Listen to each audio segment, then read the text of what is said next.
Hastings പട്ടണത്തിലൂടെയുള്ള എൻ്റെ യാത്ര തുടരുകയാണ്.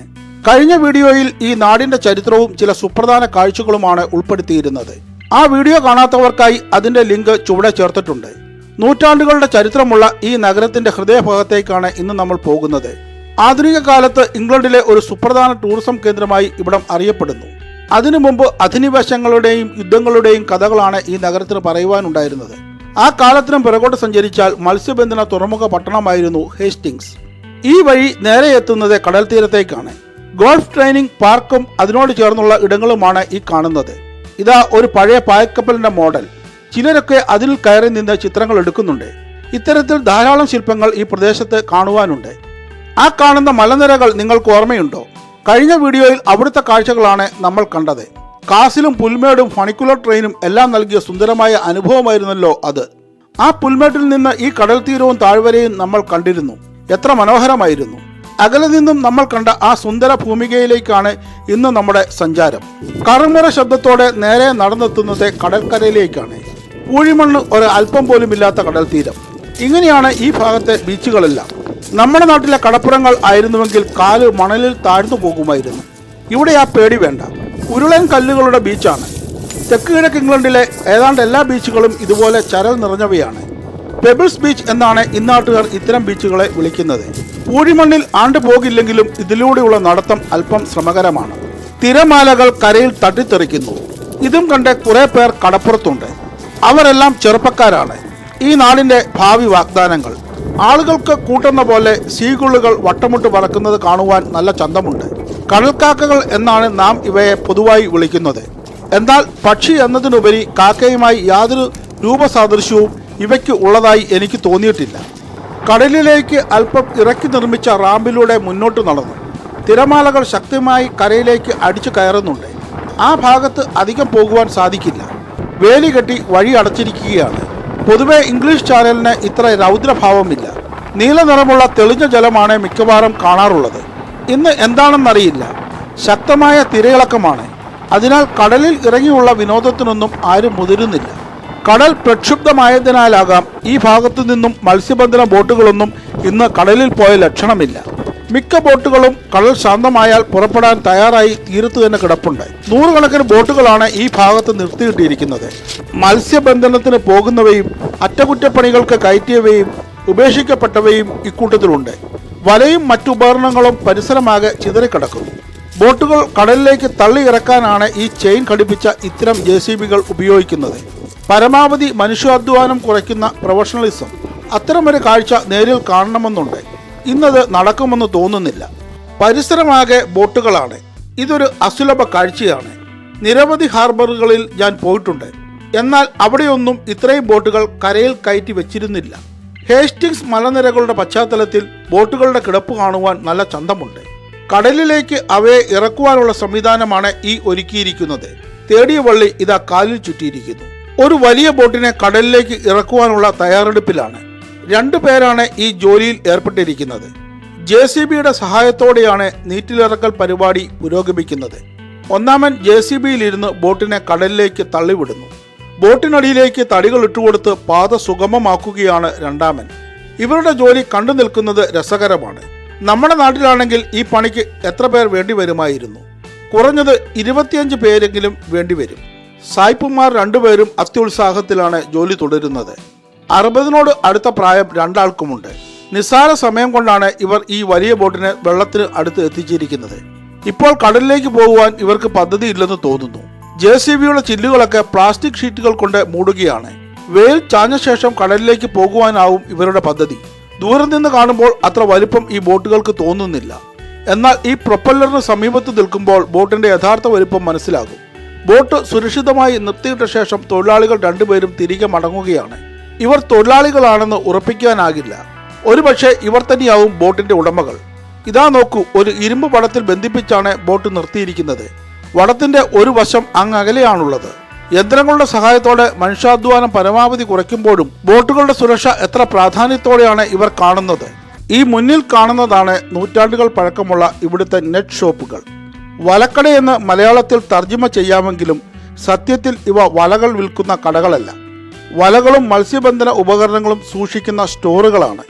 നേർത്ത തടി കൊണ്ട് നിർമ്മിക്കപ്പെട്ട 3 നിലയുള്ള കെട്ടിടങ്ങളാണിവ. ഈ ഭാഗത്ത് ഇത്തരത്തിൽ 39 നെറ്റ് ഷോപ്പുകളുണ്ട്.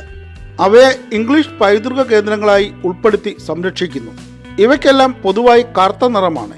മത്സ്യബന്ധന ഉപകരണങ്ങൾ നന്നായി ഉണക്കിയ ശേഷം ഇത്തരം നെറ്റ് ഷോപ്പുകളിലേക്ക് മാറ്റുന്നു. ഇതാ ഇവിടെ ഒരാൾ നെറ്റ് ഷോപ്പ് അടച്ചു പോവുകയാണ്. നമ്മൾ അല്പം കൂടി നേരത്തെ എത്തിയിരുന്നുവെങ്കിൽ ഒരു പക്ഷേ അദ്ദേഹത്തോട് അനുവാദം ചോദിച്ച് ഇതിനുള്ളിൽ കയറുവാൻ സാധിക്കുമായിരുന്നു. സാരമില്ല, എല്ലാ കാര്യത്തിലും ഭാഗ്യം ഒത്തുവരില്ലല്ലോ. ഇത് ഫിഷർമാൻസ് മ്യൂസിയമാണ്. ഹേസ്റ്റിങ്സ് പ്രിസർവേഷൻ സൊസൈറ്റിയാണ് ഈ മ്യൂസിയത്തിന്റെ നടത്തിപ്പുകാർ. 1956 മെയ് 17 മുതലാണ് ഇതിവിടെ പ്രവർത്തിച്ചു തുടങ്ങിയത്. അതിനു മുമ്പ് ഇതൊരു ക്രിസ്ത്യൻ ദൈവാലയമായിരുന്നു. മത്സ്യബന്ധനക്കാരുടെയും കടൽ യാത്രികരുടെയും വിശുദ്ധനായ സെന്റ് നിക്കോളാസിന് സമർപ്പിക്കപ്പെട്ട ദൈവാലയം. 1854 ഈ പള്ളി കൂദാശ ചെയ്തത്. ലോകമഹായുദ്ധങ്ങളുടെ കാലഘട്ടത്തിൽ ഈ പ്രദേശത്തുണ്ടായ വലിയ കേടുപാടുകൾ ഈ പള്ളിയെയും ബാധിച്ചു. ക്രമേണ ഉപേക്ഷിക്കപ്പെട്ട വെറുമൊരു കെട്ടിടമായി ഇവിടം മാറി. ആ സാഹചര്യത്തിലാണ് 7 സംവത്സരം മുൻപ് ഇതൊരു മ്യൂസിയമായി പരിണമിച്ചത്. ഹേസ്റ്റിങ്സ് തീരത്തു നിന്നും കടലിൽ പോയി മരിച്ചവരും കാണാതായവരുമായ മീൻപിടുത്തക്കാരുടെ പേരുകളാണിത്. അവരുടെ സ്മരണകൾ എക്കാലവും നിലനിർത്തുന്നതിന് ഒരു നാട് നടത്തുന്ന പരിശ്രമത്തെ എത്ര അഭിനന്ദിച്ചാലും മതിയാകില്ല. മ്യൂസിയത്തിന് പിന്നിൽ കാണുന്നത് ഹേസ്റ്റിങ്സ് അക്വേറിയമാണ്. എല്ലാ ദിവസവും രാവിലെ 11 മണി മുതൽ അക്വേറിയം പ്രവർത്തിക്കുന്നു.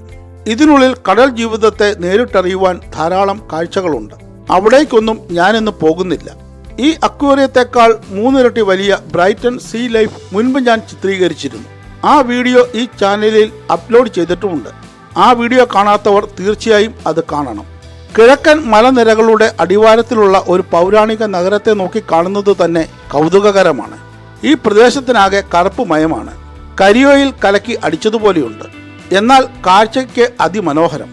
ഈ ഭാഗത്ത് നിർത്തിയിട്ടിരിക്കുന്ന കാറുകളുടെ എണ്ണം കണ്ടാൽ ഇവിടെ എത്തുന്ന സഞ്ചാരികളുടെ ബാഹുല്യം നമുക്ക് ഊഹിക്കാം. നമ്മളിപ്പോൾ നിൽക്കുന്നത് ഒരു റെയിൽവേ സ്റ്റേഷനിലാണ്. ഹേസ്റ്റിങ്സ് മിനിയേച്ചർ ട്രെയിൻ സ്റ്റേഷൻ, കുഞ്ഞൻ തീവണ്ടി സ്റ്റേഷൻ. കൗതുകവും ആകാംക്ഷയും നിറയുന്ന കാഴ്ചയാണിത്. 1948 മുതലാണ് ഇതിവിടെ പ്രവർത്തിച്ചു തുടങ്ങിയത്. അന്നു മുതൽ ഇവിടുത്തെ പ്രധാന ടൂറിസം ആക്ടിവിറ്റികളിലൊന്നാണിത്. ചെറു ബോഗിയിൽ കയറി അല്പമകലെ മറ്റൊരു സ്റ്റേഷനിലേക്ക് പോകാം. എഞ്ചിനില്ലാത്ത ബോഗികൾ ഒരു ചെറുപ്പക്കാരൻ ഉന്തി സ്റ്റേഷനിലേക്ക് എത്തിക്കുന്നു. ട്രെയിൻ ലോക്കോ കാണുന്നില്ല. ആകെ ഒരു കൺഫ്യൂഷൻ. ഞാൻ വിചാരിച്ചതുപോലെയല്ല കാര്യങ്ങൾ. ഈ തീവണ്ടിക്ക് എഞ്ചിനുണ്ട്. അതാണ് ഈ കടന്നു വരുന്നത്. പ്രൗഢയായ ഒരു മധ്യവയസ്കയാണ് ലോക്കോ പൈലറ്റ്. കൂളിംഗ് ഗ്ലാസും തൊപ്പിയുമൊക്കെ വെച്ച് അടിപൊളി ലുക്കിലാണ് കക്ഷി. ബോഗികൾ എഞ്ചിനുമായി ഘടിപ്പിക്കുന്ന ജോലി നമ്മുടെ ലോക്കോ പൈലറ്റ് തന്നെയാണ് ചെയ്യുന്നത്. നിമിഷ നേരം കൊണ്ട് അവരത് പൂർത്തിയാക്കി. അടുത്ത യാത്രയ്ക്ക് തീവണ്ടി പൂർണ്ണമായി സജ്ജമായിരിക്കുന്നു. റോക്കനോർ എന്നാണ് ഈ സ്റ്റേഷന്റെ പേര്. ഇവിടെ നിന്നും ഓൾഡ് ടൗണിലെ മെറൈൻ പരേഡ് വരെയാണ് തീവണ്ടി സർവീസ്.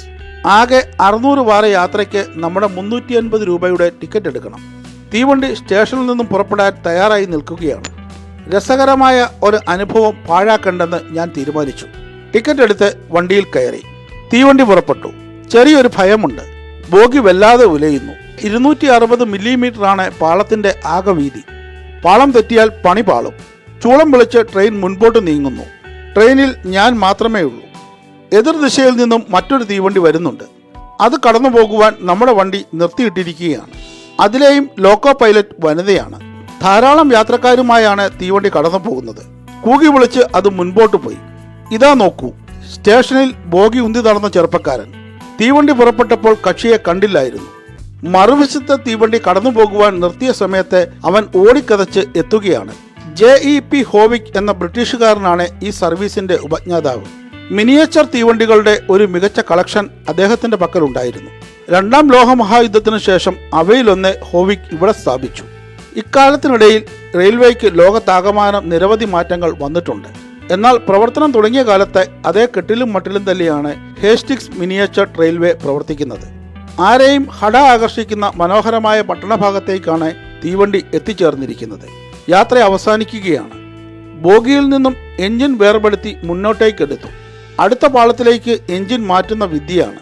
നമ്മുടെ സഹയാത്രികനായിരുന്ന പയ്യനാണ് ആ ജോലി ചെയ്യുന്നത്. ലോക്കോ പൈലറ്റ് കൂളിംഗ് ഗ്ലാസ് ഒക്കെ വെച്ച് എഞ്ചിനിൽ തന്നെയുണ്ട്. തീവണ്ടിപ്പാളം മുറിച്ചു കടന്ന് മുന്നോട്ട് നടന്നു. ഇതാ ഇവിടെ ഒരു മനോഹരമായ നീല ജലാശയം. കുളത്തിനു നടുവിലെ ഉയർന്ന ഭാഗത്ത് കടൽക്കാക്കകൾ വിശ്രമിക്കുന്നു. അല്പനേരം കുളവും പരിസരവും ആസ്വദിച്ചു നിന്നു. ഇനി നമ്മുടെ ലക്ഷ്യം ഈസ്റ്റ് ഹിൽ ലിഫ്റ്റാണ്. അതിൽ കയറി ഹേസ്റ്റിങ്സ് കൺട്രി പാർക്കിലെത്തണം. ട്രെയിൻ സ്റ്റേഷന് മുൻപിലെത്തി. കുത്തനെയുള്ള മല കയറി വേണം കൺട്രി പാർക്കിലെത്താൻ. കേബിൾ കാറുകൾ മുകളിലേക്ക് പോകുന്നത് വിസ്മയകരമായ കാഴ്ചയാണ്. പടിഞ്ഞാറെ മലഞ്ചെരുവിലുള്ള ട്രെയിൻ യാത്രയുടെ ദൂരം ഇതിനില്ല. എന്നാൽ മികച്ച പുറം കാഴ്ച ലഭിക്കുന്നത് ഇവിടെയാണ്. 81 മീറ്ററാണ് ഈ ഫണിക്കുലർ റെയിൽവേയുടെ ആകെ ദൂരം. 1902 ഇതിവിടെ പ്രവർത്തനം ആരംഭിച്ചത്. മുകളിലേക്ക് പോകുവാൻ ഞങ്ങൾ 2 പേർ മാത്രമാണുള്ളത്. നിരക്കിനെ കുറിച്ചൊക്കെ വിശദമായി ചോദിച്ചറിഞ്ഞ ശേഷമാണ് എൻ്റെ സഹയാത്രികൻ ടിക്കറ്റ് എടുത്തത്. ഇതേ വഴി തിരികെ പോരുന്നതിനുള്ള പണവും ചേർത്താണ് ഞാൻ ടിക്കറ്റ് എടുത്തിരിക്കുന്നത്. ബോഗിക്കുള്ളിൽ നിന്നുള്ള ഹേസ്റ്റിങ്സിന്റെ കാഴ്ച വിസ്മയകരമാണ്. കടൽ തീരം തെളിഞ്ഞു വരുന്നു. സായന്തനത്തിലെ സൂര്യരശ്മികളേറ്റ് ഇംഗ്ലീഷ് ചാനലിന് ഒരു പ്രത്യേക ഭാവമാണ്. ഇളം കാറ്റും ശാന്തമായ കടലും ചേരുമ്പോൾ അതിമനോഹരമായ ദൃശ്യാനുഭവം. ക്ഷണനേരം കൊണ്ട് യാത്ര അവസാനിച്ചു. കൺട്രി പാർക്കിന്റെ പടിഞ്ഞാറേ മൂലയിലാണ് നമ്മളിപ്പോൾ എത്തിയിരിക്കുന്നത്. ഇവിടുത്തെ കാഴ്ചകൾ കുറെയെങ്കിലും പകർത്തിയെടുക്കണം. അതത്ര എളുപ്പമുള്ള കാര്യമല്ല. 850 ഏക്കറാണ് ഈ പാർക്കിന്റെ ആകെ വിസ്തൃതി. ധാരാളം കാഴ്ചകളുമുണ്ട്. അതേക്കുറിച്ചെല്ലാം ഇവിടെ ഒരു ബോർഡിൽ എഴുതി വെച്ചിട്ടുണ്ട്. 1974 ഈ പ്രദേശം ഒരു സംരക്ഷിത കേന്ദ്രമായി മാറുന്നത്. ഇംഗ്ലീഷ് ചാനലിനോട് ചേർന്ന് കിടക്കുന്ന ഈ മലഞ്ചെരിവ് തന്നെയാണ് ഇവിടുത്തെ പ്രധാന ആകർഷണം. പുൽത്തകടികൾ, പാറക്കെട്ടുകൾ, കാട്ടുപാതകൾ, നിബിഡവനം, ക്യാമ്പിംഗ് സൈറ്റുകൾ, സൈക്ലിംഗ് കേന്ദ്രങ്ങൾ എന്നിവയെല്ലാം ഈ പ്രദേശത്തുണ്ട്. സമയം 5 മണി പിന്നിട്ടിരിക്കുന്നു. 5:30 തിരികെ മലയിറങ്ങണം. അത് കഴിഞ്ഞാൽ ട്രെയിൻ സർവീസ് ഇല്ല. പിന്നെ മലഞ്ചെരുവിലൂടെ നടന്ന് താഴെ ഇറങ്ങേണ്ടി വരും. അതിനാൽ ഒരു ഓട്ടപ്രദക്ഷിണമാണ്. അതിവിശാലമായ പുൽമേട്ടിൽ വിവിധ ഇടങ്ങളിലായി ധാരാളം പേരെ കാണുന്നുണ്ട്. ഹരിതാഭയുടെ മനോഹാരിത അനുഭവിക്കുവാൻ പറ്റിയ സ്ഥലം. അസ്തമയ സൂര്യന്റെ കിരണങ്ങളേറ്റ് തിളങ്ങുന്ന ഇംഗ്ലീഷ് ചാനൽ. ഇവിടെ എത്ര നേരം നിന്നാലും നമുക്ക് മടുപ്പ് തോന്നുകയില്ല. മഞ്ഞപ്പൂക്കളുടെ നടുവിൽ നിന്ന് 2 മലകൾക്ക് ഇടയിലുള്ള ജനവാസ കേന്ദ്രം നോക്കിക്കാണുവാൻ നല്ല ഭംഗിയുണ്ട്. ഈ സംരക്ഷിത മേഖലയിലേക്ക് മാത്രമായി ഒരു ദിവസം വരണമെന്ന് തീരുമാനിച്ചുറച്ചാണ് ഞാൻ മലയിറങ്ങുന്നത്. ഇനിയും ധാരാളം കാഴ്ചകൾ ബാക്കിയുണ്ട്. അവിടേക്കെല്ലാം ഇന്ന് പോകുവാൻ കഴിയുമെന്ന് തോന്നുന്നില്ല. വിങ്കിൾ ഐലൻഡ് എന്ന ഭാഗത്തുകൂടിയാണ് ഇപ്പോൾ കടന്നു പോകുന്നത്. ഇതാ നോക്കൂ, ഒരു മനോഹര നിർമ്മിതി. നാട്ടി നിർത്തിയിരിക്കുന്ന ഒരു വലിയ ശംഖ്. ഈ പ്രദേശത്തിന്റെ ലാൻഡ് മാർക്കാണിത്. സത്യത്തിൽ ഇത് വെറും ഒരു ശില്പമല്ല, ചാരിറ്റി ബോക്സ് ആണ്. വിങ്കിൾ ക്ലബ് എന്ന സന്നദ്ധ സംഘടന അവരുടെ ധനശേഖരണാർത്ഥമാണ് ഇതിവിടെ സ്ഥാപിച്ചത്. സംഭാവനയ്ക്കായി വലിയൊരു ചതുരപ്പെട്ടി പലയിടത്തും വെച്ചിരിക്കുന്നത് നമ്മൾ ധാരാളം കണ്ടിട്ടുണ്ടല്ലോ. അതിൽ നിന്നെല്ലാം വ്യത്യസ്തമായ ഒരു സംഭാവനപ്പെട്ടി. ഹേസ്റ്റിങ്സിന്റെ പഴയ നഗരഭാഗത്തുകൂടി മുന്നോട്ട് നടന്നു. എനിക്ക് ഈസ്റ്റ് ബോണിലേക്ക് പോകുവാനുള്ള ബസ് എത്തുന്ന സ്റ്റോപ്പിലേക്കാണ് നടക്കുന്നത്. ഇന്നൊരു ശനിയാഴ്ചയാണ്. വൈകുന്നേരത്തെ ആഘോഷത്തിനു വേണ്ടി ഈ ഭാഗത്തേക്ക് ജനം എത്തിത്തുടങ്ങിയിരിക്കുന്നു. ഇനി ഇവിടെ കാണുവാൻ ബാക്കി വെച്ച കാഴ്ചകളെ കുറിച്ചാണ് ഞാനിപ്പോൾ ചിന്തിക്കുന്നത്. Hastings museum and art gallery, crime museum, Battle Abbey, Bodiam Castle, country park, Hastings pier എന്നിങ്ങനെ പല സ്ഥലങ്ങളും മനസ്സിൽ കുറിച്ചിട്ടു. ഏറെ താമസിക്കാതെ ഇവിടങ്ങളിലെ കാഴ്ചകൾ നിങ്ങളിലേക്ക് എത്തിക്കുന്നതാണ്. ഈ വീഡിയോ ഇഷ്ടപ്പെട്ടെങ്കിൽ ലൈക്കും ഷെയറും സബ്സ്ക്രൈബും ചെയ്യുവാൻ മറക്കരുത്. അടുത്ത വീഡിയോയ്ക്കായി കാത്തിരിക്കുക. Sign out, Suneesh Dan Thomas.